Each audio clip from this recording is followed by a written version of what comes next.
Shifting our focus to Iran, over 40 people were killed and over 1,000 people were injured in a massive blast that rocked the Iranian port city of Bandar Abba.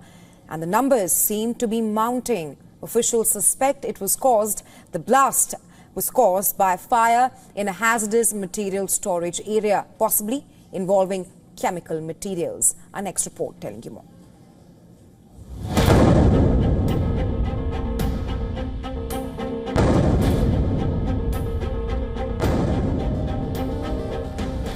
Deadly flames engulfed one of Iran's main and biggest ports.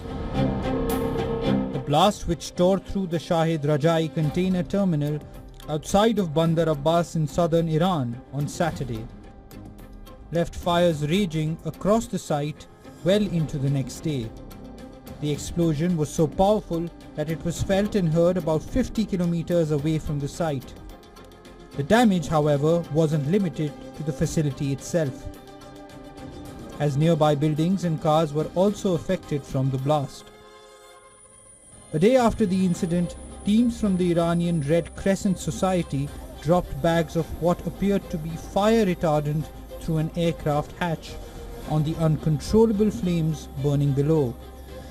As part of the efforts to control the spread of the fire, planes also sprayed water on the burning site.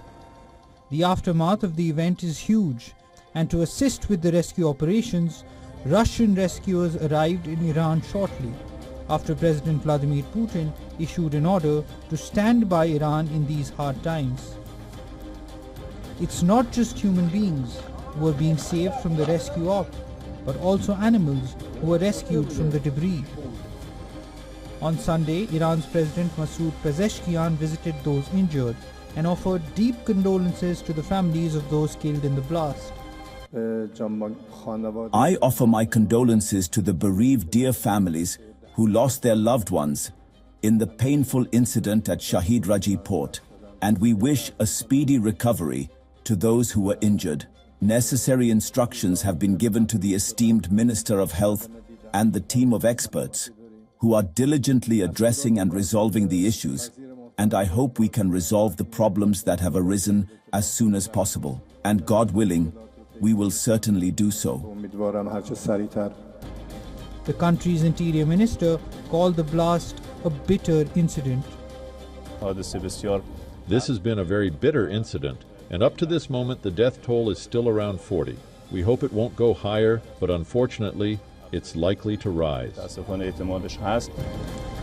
Even as the investigation is underway to determine the exact cause of the blast, it is being linked to an earlier delivery of a chemical ingredient used to make missile propellant, a charge denied by the Iranian military. However, the Iranian president slammed the buildup of goods, which are dangerous in nature. He also questioned why containers had been stacked at the port for months on end. The timing of the blast is also under scrutiny, as it occurred during the ongoing US-Iran nuclear talks in Oman. And even Iran's arch-rival had earlier expressed its nervousness about the talks. However, so far there has been no indication of a link between the two events. Bureau Report, WION, World is One.